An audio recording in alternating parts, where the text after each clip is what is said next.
Hey guys, welcome back to the channel. It's Crazy here with another video for you. And today's video is going to be about the double homicide in Moab, Utah. And of course, that's going to be with Kylen Schulte and her wife, Crystal Turner. Now, if you don't know that case, I will link a video right here for you to get you guys more updated with it.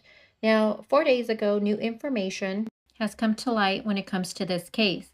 We have now learned that on August 14th, which would have been a Saturday, at 11:35 a.m., gunshots and screams were actually heard.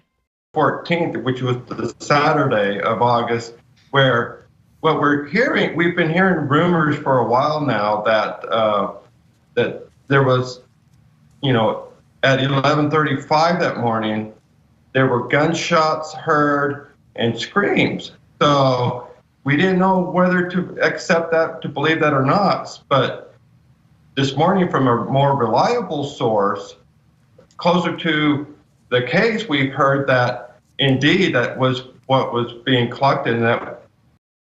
Now, Sean Paul today, he actually shared more breaking information, and I think the information he shared is so huge because it totally throws out some of the things we've always thought when it comes to this case.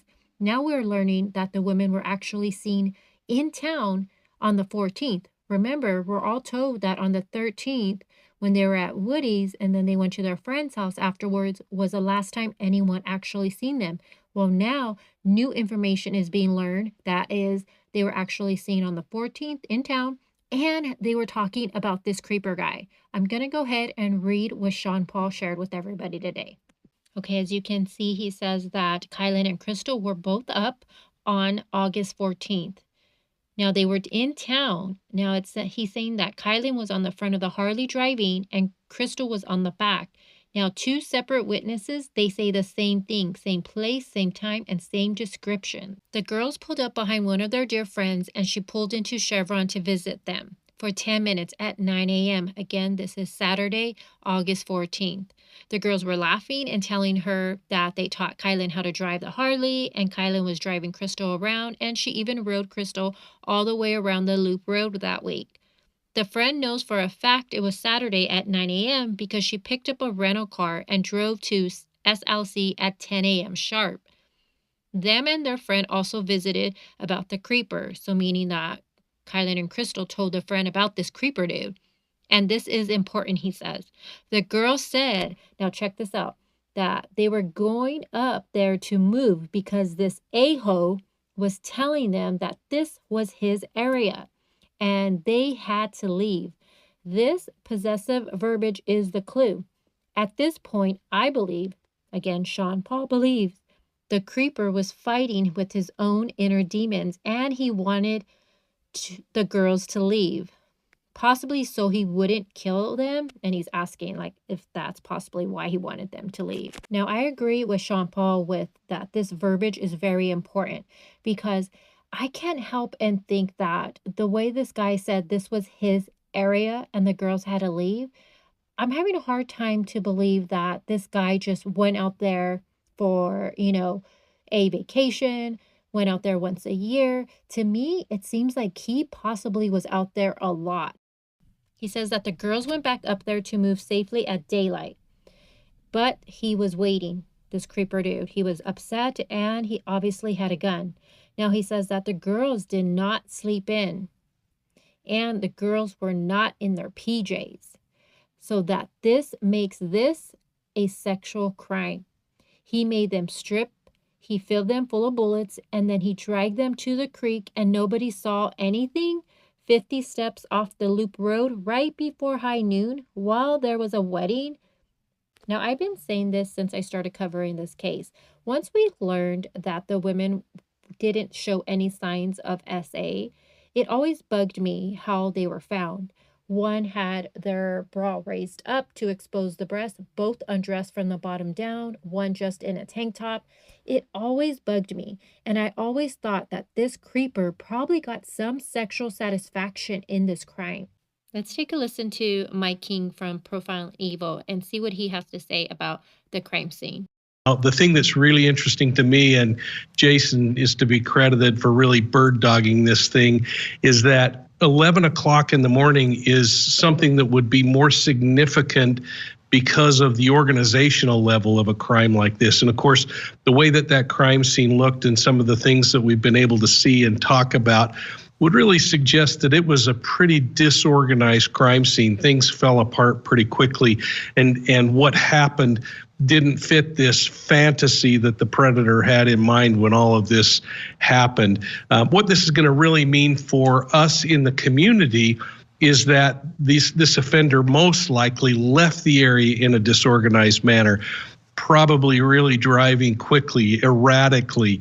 One of the things I noticed in Jason's video was that there looked like there were good cell towers in the area. So I suspect that there was good broadband connectivity that might be helpful in also being able to capture and share. So the question is, will people go back and re-examine if they were there on the 14th, all of their video, their home photos and video, and see if they come up with something that just kind of gives them a little bit of an itch?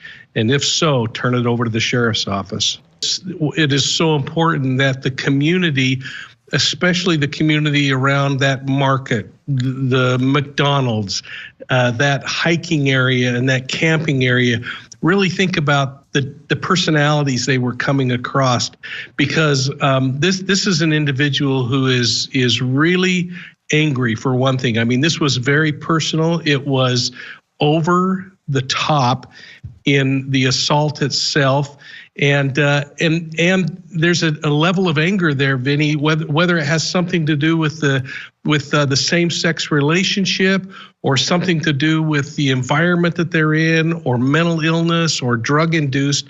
As law enforcement picks this thing apart, they're going to come up with those little interesting pieces of information that help them as they look at this broad pool of possible suspects that I hope they have. And as they look at the behavior that was used in this the commission of this crime, the way in which it was committed, the location, the level of organization, like I talked about earlier, I think what we'll see is that kind of like a gold panner sifting for gold, that as they sift through the behavior and the physical and forensic evidence, that someone will rise to the top. But without the public stepping in on this one, it's going to be a really tough challenge.